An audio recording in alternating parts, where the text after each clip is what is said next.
Hello everyone, bringing you a video today talking about these and these. Now what we have here on the left, your right as you look at this, is a US issue jungle boot, or hot weather boot, late 1960s, and from a very similar time frame, obviously predated this but still very much in use at the time, is on my right, your left, the British issue jungle boot. Of course there's no argument of which of these two designs is better. The US one is streets ahead in terms of design and quality and so forth. However, it's interesting to compare them directly and look at where this went wrong, the British boot, and where this went right, and why that was the case. So I thought that would be an interesting thing to cover in a video, and I think the best way of comparing them directly is to get them down on the blanket on the floor and compare them side by side and talk about the different design features and obviously where the origins of these lie. But it won't be particularly in depth in terms of history of the US jungle boot or this one or the British one, just sort of covering those bits which are important in terms of comparing them.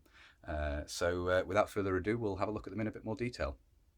Okay, so here we have them side by side, the two pairs. I'll probably remove a boot from each pair and just compare one boot against the other. We'll have a chat about the sort of history and the development of these in brief, and just that will give some idea as to why the British design was not really up to snuff. Okay, so here they are now. Obviously, features of the US jungle boot: leather lowers, nylon duck uppers. Obviously originally in the first pattern you would have had the leather band around here and the stay at the rear would have been leather as well. That was changed in the second pattern. You then get the reinforcement here, I think, in the third pattern, and these are relatively late. You have obviously the Panama sole, so you've moved away from the Vibram sole to the Panama sole. I think these are 1967 row search examples, if I remember correctly. Very kindly given to me by Ian Parker, and there is a video of the unboxing of these when they first arrived. One of the most important features, drainage eyelets here. So when water does get into the boot, it has opportunity to drain away when you're then again walking in drier conditions. You're on terra firma again, you've been wading through a swamp, water has the opportunity to drain out of here. And an important feature, of course, is inside. If we reach in, we have the mesh insole, which was something the British did use. These would be used in DMS boots, and you see them you'd see them in use in Korea as well as an insulating layer in British cold wet weather boots, is the mesh insole, which obviously raises the foot a little, allows air to circulate underneath in an attempt to reduce the effects of foot rot and so forth walking through jungle environments, swampy environments.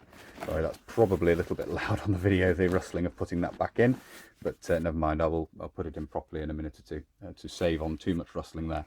That's the US design, very sturdy, well liked, very popular in other militaries as well, those who could get their hands on them, used by the Australian SAS as well. So a very popular design, and certainly after Vietnam became the standard sort of design of hot weather boot, jungle boot going forward.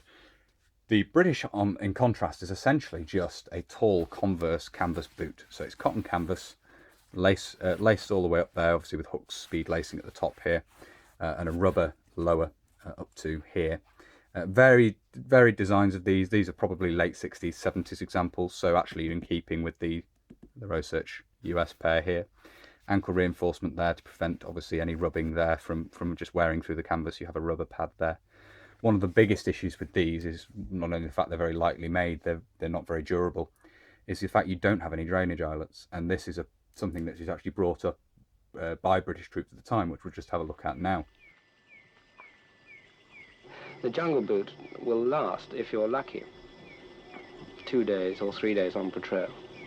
It doesn't drain, and this keeps your feet wet. You're walking in a puddle of water the whole time, your feet go rotten.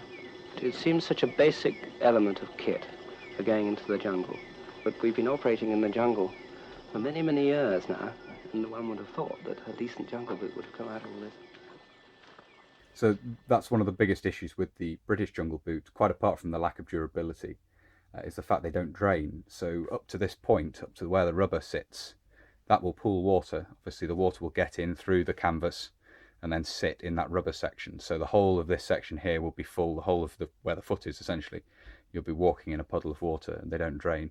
Now, British troops carried spare footwear for wear at night, the idea being to let the jungle boot drain and they'd be put up on sticks to stop obviously anything crawling into them, but also to give them a chance to at least partially dry out. But no, nothing ever did in the jungle, of course. They would remain wet, and the minute you walk through a stream again, any water that had drained out, obviously you'd put them on damp. The minute you walk through a stream or marshy ground again, they fill up with water, and it's there for the rest of the day until you take them off again and are able to tip water out. So a major failing there. Now, the origin of these, the British boots, is the same as the US, really, in terms of linear development. These are based on the mid-war US jungle boot, the canvas and rubber jungle boot that was introduced to the US Army midway through the Second World War, which was recognised by US in US use as being rather too flimsy. But nevertheless, the British Army introduced a boot very similar to this in 1945, but in a brown canvas, and then they would change to green and develop, basically, with very limited development, would still be in production in this form in the 1960s and 1970s. So the British Army kind of introduced this canvas type based on US practice and then stuck with it. It didn't make any further developments, whereas obviously the US went over to the, well, I say linear development, perhaps that's not completely fair.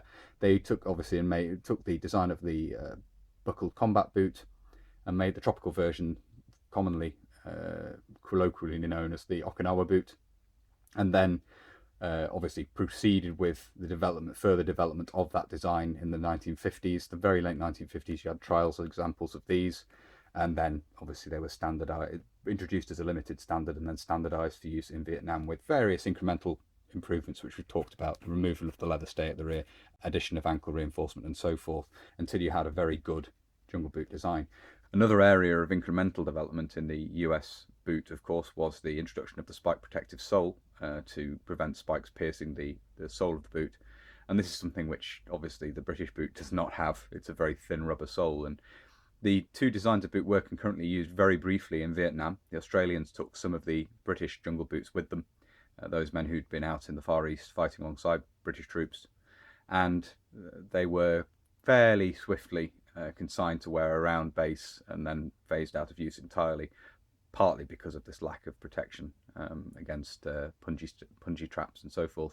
But as I say, whereas the US took the design and advanced its design and improved upon it through trials and so forth and investigation, the British just stuck with this antiquated design right the way through until making a horrible DMS version based on the US jungle boot, which we've looked at in previous videos. I'll put a link to that here if you want to go and have a look at that, which was not very popular. And finally, of course, those men who could get them would use the US jungle boot. And finally, of course, using the well code, sort of the commercial versions thereof for operations in jungle environments. So, as I say, that's a comparison of the two, and hopefully you found that interesting. A little bit of the history and just why the British boot is so inferior compared. We just didn't advance the design, essentially, compared to the US, who put a lot of time and effort into developing a decent jungle boot, which is odd, given the fact we were operating in the jungle for many, many years. There we go, that's a comparison of these two. As I say, there's no real argument as to which is better. The US boot is, as I say, streets ahead, and talking about the fact that the US continued to develop the design where the British one essentially stood still rather explains that. And it was unfortunate that these were much maligned by British troops, as was said, for the fact we'd been fighting in the jungle right the way through the 1950s and into the 1960s. The fact that we didn't come up with a decent jungle boot really is a failure on the part of army procurement, and not an isolated one by any means, but a particularly noticeable one, I think, given the fact the British Army had been engaged in jungle warfare throughout that entire time period, and nothing was done to improve upon the design. But there we are. That is a common story, an all too common story, unfortunately. I do hope you found this interesting, though, the direct comparison between the two. If you have and you'd like to see more, please do consider subscribing to the channel if you haven't done already. Of course, if you have subscribed, do make sure you've hit the little notification button down below, the little bell, which of course means you'll be alerted when I upload future videos. If you really like my uploads and you'd like to support the channel, you can do through PayPal and Patreon, both of which are linked down below. And a big thank you, as ever, to everyone who supports the channel using those methods. It's really greatly appreciated. There's also the various social media platforms the channel is on, Twitter, Facebook and Instagram. All of those linked down below as well. And if you want to make contact but you don't really use social media, there is of course an email address down below as well where you can drop me a line should you wish to. But that's everything I wanted to cover in this video, I think. So until next time, bye for now.